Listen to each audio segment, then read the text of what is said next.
Hello YouTube, this is Kaito JR here, and I am here just to do another Ajin discussion video discussing this time about the Demi-Human Control Bill.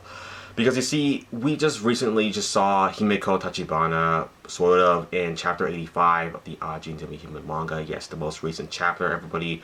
That at the end of it I was kind of disappointed in with Sato just for some reason being revealed to be dead, even though I think that's not entirely the case at all. I don't think he's dead. I think the news people are just lying about this and that his true whereabouts is going to be revealed next chapter, because there was no time skip. He couldn't have gotten any older than he was when he was just captured. He was probably in his 50s or something like that. So yes, he is definitely still alive. I don't know what's going on for the most part. I mean, they can't just lie. I mean, everyone knows that demi-humans can't die, so why would they say Sato dies? So yeah, I don't know what's going on there, but right here in this video, we're here just talking about Himeko Tachibana and like just this demi-human control bill that is currently being suspended right now, or just disabled, because the person who passed it, who like invented the whole thing, because yeah, she was like a member of the Diet building from there, but currently the Diet building is currently, like I just said, being reconstructed right now, because that is one of the most important buildings in all of Japan, and they need to get that thing up and running again, since it was like just recently destroyed by Sato while he was like kamikazing attacking buildings all across Japan, well, mostly around Tokyo, I believe. He just hit one of the Diet building.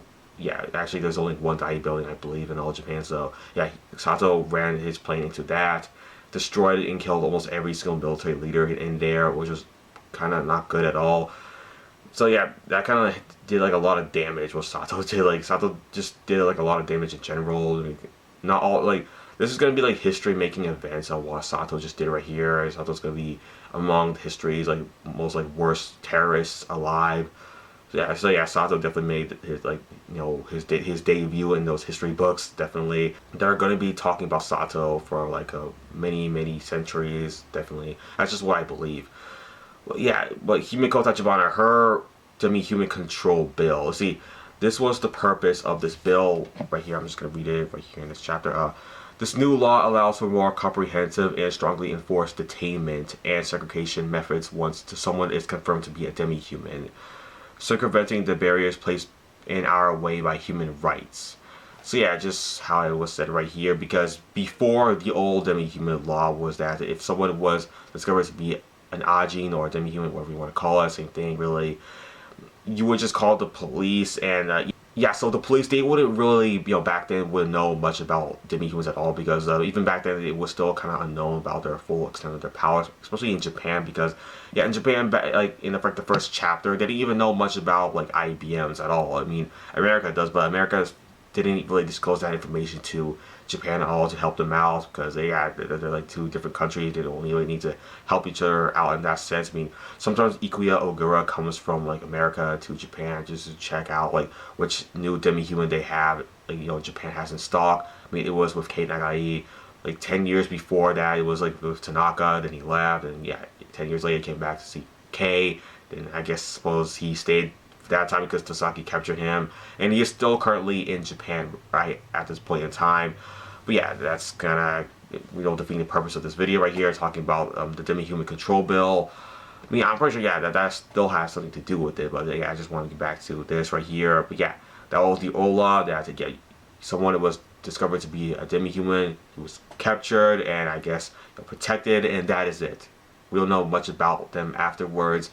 We just try to perform experiments upon them, and that's it. Just try to figure out some stuff. But they see, only Ajins can see IBM, and that is kind of the only way you can tell someone is is like an Ajin. If like some other Ajin that's working for under these humans can like see IBM, that's kind of one of the only ways. Or if they just reset and just come back for like something that can just kill them instantly, that will be obvious that would kill that person, but they somehow survive because they are an Ajin, and that is the only way.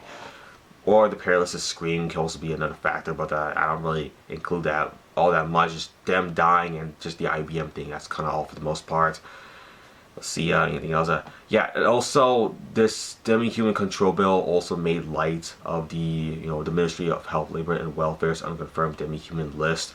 Like this list, it's pretty long. I mean, it has tons of people all throughout Japan who are deemed to be unconfirmed demi-humans. Like, this person has the potential to be a demi-human, but it's not confirmed yet, and we can't really just kill them to make sure, because if we kill them, they just might be revealed to be human, and they just died right there. And yeah, we kind of messed up in that. Like, yeah, we should have done that. So yes, they had to, I guess, keep them just somewhere, just under watch, I suppose, and just wait until it is revealed. Like, if they do something strange, or just anything in general strange at all, then they are just confirmed to be a demi-human, and I suppose they are just put into custody.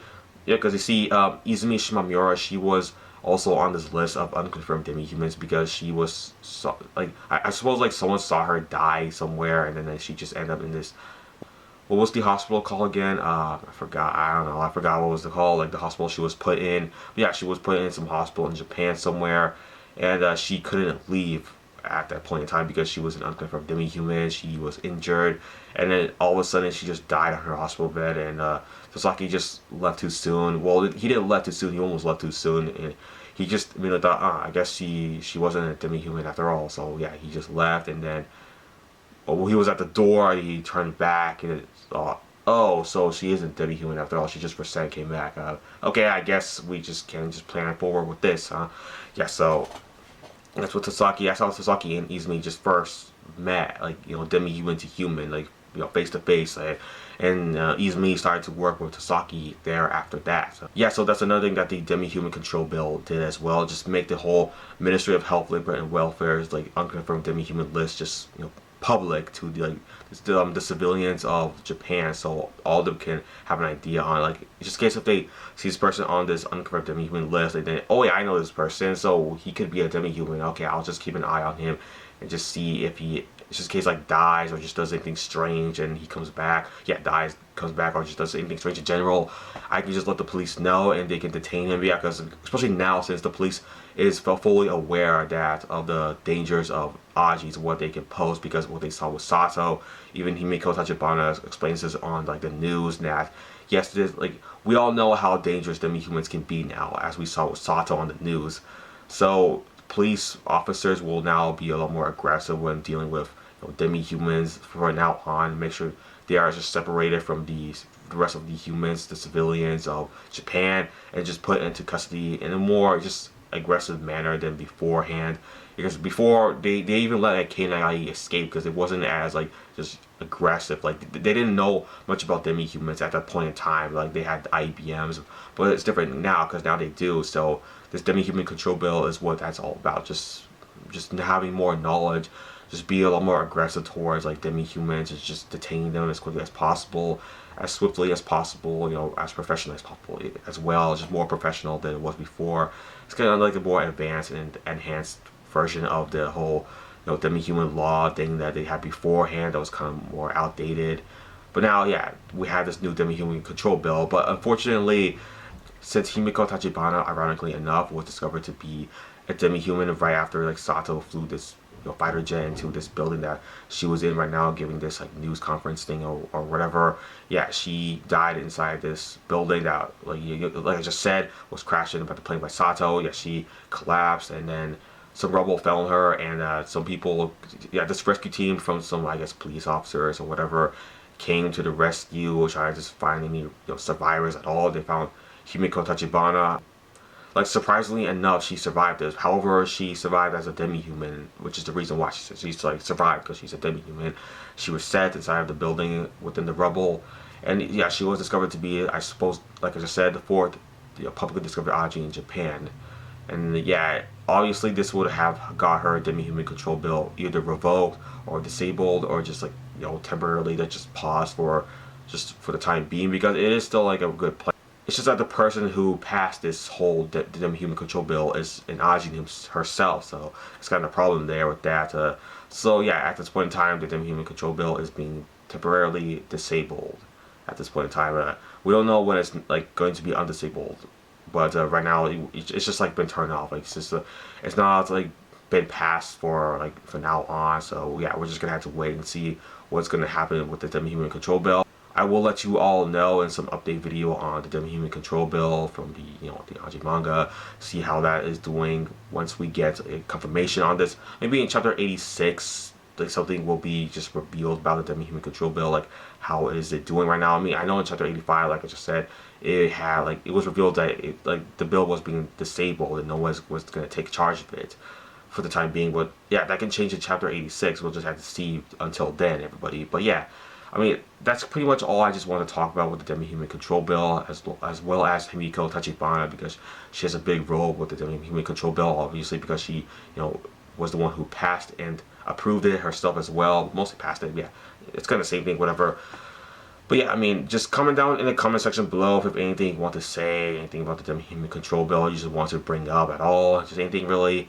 But yeah, that's it for the video, everybody. Thanks for watching, and bye.